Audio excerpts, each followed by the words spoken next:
আমাদের কারিকুলামে প্রয়োগ দেখলে আমার এখনো মনে হয় যেন আমরা 2025 সালে নয় 2000 সালে বসবাস করছি। কারিকুলামের সংজ্ঞায়নে পাঠ্যক্রম, পাঠ্যসূচি আবার শিক্ষা পদ্ধতি নিয়ে আসলেন। প্রতিপক্ষ এই বিষয়গুলো যে আলাদা সেটা কি আপনি জানেন না?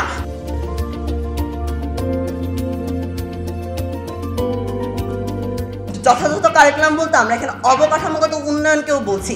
অতএব এক প্রকার তারা আমাদের পক্ষে কথা বলে গেলেন, আমরা তো বলছি আমরা অবকাঠামোগত উন্নয়ন তৈরি করব।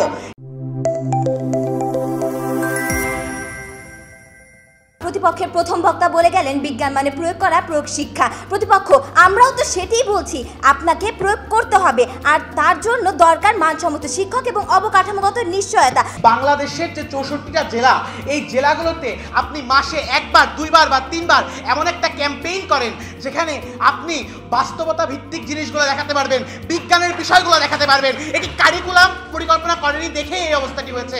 কারিকুলাম আর অবকাঠামোগত উন্নয়ন যে এক জিনিস নয়, আপনি আগে এটা বুঝে আসুন, তারপরে আপনি বিতর্ক করতে আসবেন প্রতিপক্ষ। এরা সম্পূর্ণ আলাদা বিষয়। প্রযুক্তির অতিরিক্ত ব্যবহার স্টুডেন্টদের মস্তিষ্কের ফ্রন্টাল লোব কার্যকলাপ কমিয়ে দেয়, যা কিনা সৃজনশীলতার জন্য অত্যন্ত গুরুত্বপূর্ণ। প্রতিপক্ষের সঙ্গে একমত না হয় এবং সুষ্ঠু বিতর্কের স্বার্থে গুরুত্বপূর্ণ বিষয়সমূহ পুনরায় সংজ্ঞায়ন করছি।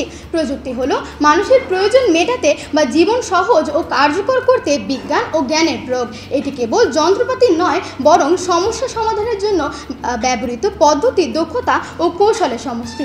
এই যুগের সৃজনশীলতা আর ওই যুগের সৃজনশীলতা এক না। একবিংশ শতাব্দীতে সৃজনশীলতা মানে প্রযুক্তিগত দক্ষতা। এটি কি আমার প্রতিপক্ষ জানে না? আজকে যখন আমার বিরোধী দল একবারের জন্য প্রযুক্তি নির্ভরতার কুফলগুলোকে স্বীকার করতে চাচ্ছে না, ঠিক সেই সময় আজ থেকে 2 মাস আগে ইলিনয় বিশ্ববিদ্যালয়ের গবেষণায় দেখা গিয়েছে চ্যাটজিপিটির ব্যবহার যখন অত্যন্ত সহজলভ্য হয়ে গেল, তখন কপি পেস্টের জালিয়াতির পরিমাণ বৃদ্ধি পেয়ে গেল। অর্থাৎ একজন অন্যের তৈরি করা কাজকে নিজের বলে দাবি করতে শুরু করলো। আপনাকে বুঝতে হবে, চতুর্থ শিল্প বিপ্লবের এই যুগে আপনি প্রযুক্তিগত দক্ষতা ছাড়া কখনোই সৃজনশীলতার বিকাশ ঘটাতে পারবেন না। লক্ষ্য করুন, আমাদের শিক্ষার্থীকে যদি বিশ্বমানের নাগরিক হতে হয়, আমাদের যদি বিশ্বের সঙ্গে তালে তাল মিলিয়ে চলতে হয়, অবশ্যই আমাদের প্রযুক্তি ব্যবহারে পারদর্শী হতেই হবে।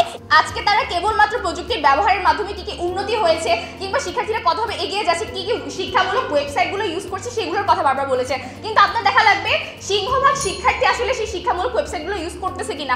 আজকে বিশ্বে অগ্রগতিতে যারা নেতৃত্ব দিচ্ছেন, যেসব প্রযুক্তিবিদগণ যেমন Elon Musk, mark Zuckerberg, team Berners-Lee, তারা প্রত্যেকে কিন্তু তাদের শিক্ষা জীবন থেকেই এই প্রযুক্তি নিয়ে ধ্যান, জ্ঞান এবং গবেষণা করেছে। তাই মাননীয় মডারেটর, সকল যুক্তিতর্ক শেষে এটি প্রমাণিত হয় যে আজকে প্রযুক্তি নির্ভরতা আমাদের সৃজনশীলতা বাড়াচ্ছে, পক্ষান্তরে প্রচলিত শিক্ষা ব্যবস্থা কমাচ্ছে। সৃষ্টিশীলতার ধারণা সময়ের সাথে, কালের স্থানের সাথে এবং পাত্রের সাথে ভিন্ন হবে এবং হতেই হবে। হয়তো এটা সত্য যে আজকের যে প্রযুক্তির যে অ্যাডভান্সমেন্ট, সেটি হয়তো পরবর্তী প্রজন্মকে আরও বড় কিছু, মানে এখন যেটি আছে তার থেকে বড় কিছু চিন্তা করার জন্য একটি প্ল্যাটফর্ম তৈরি করে দিচ্ছে। প্রত্যেকটা জায়গাতেই প্রযুক্তি এবং আমাদের সৃজনশীলতা এটা নিয়ে সবসময় নিজেরাই অনেক দ্বিধাদ্বন্দ্বের ভিতরে আছি। সেখান থেকে আমি নিজেও ব্যক্তিগতভাবে অনেক সমৃদ্ধ হলাম। অনেকগুলো উদাহরণ এখানে আসছে, অনেকগুলো যুক্তি আসছে, যেগুলো আমাদেরকে আরেকটু ভাবাতে সুযোগ দেবে যে আগামী বিতর্কের বিষয়গুলোকে আমরা আরো কোন দিকে নিতে পারবো। তোমরা যখন ডিবেট বলতেছিলে আমি তখন দেখতেছিলাম এত চুপচাপ, কিন্তু এখানে যখন কথা বলছে অসম্ভব শার্প বক্তব্য দিচ্ছে। এবং আমি তোমাদের সাথে একটা জিনিস ভিডিও করেছিলাম, এই যে একটা স্কিল সেট, আমি মনে করি এটা একটা জিনিস যেটা ইউ শুড লার্ন। আমি আশা করি তোমরা অনেক ভালো করবা। একটা বিতর্ক প্রতিযোগিতার মাধ্যমে কিন্তু একটা শিক্ষার্থী তথ্য যাচাই করার সুযোগ পাচ্ছে, নিজেকে নিজের যুক্তি শানিত করার সুযোগ পাচ্ছে, এবং এই বিষয়গুলোই কিন্তু তার সামনে তাকে নাগরিক হিসাবে গড়ে তুলতে তাকে সহায়তা করবে। ঘোষণা করছি বিজয়ী দল মানিকগঞ্জ সুরেন্দ্র কুমার বিজয় দলকে অভিনন্দন এবং খুব সামান্য ব্যবধানে চাঁদপুর মাতৃপীঠ সরকারি বালিকা উচ্চ বিদ্যালয়ে রানার্স আপ হিসেবে আজকের এই বিএফএফ সমকাল জাতীয় বিজ্ঞান বিতর্ক উৎসবে ঢাকা 1 বিভাগে রানার্স আপ হয়েছে। আমরা উভয় দলকে অভিনন্দন জানাচ্ছি।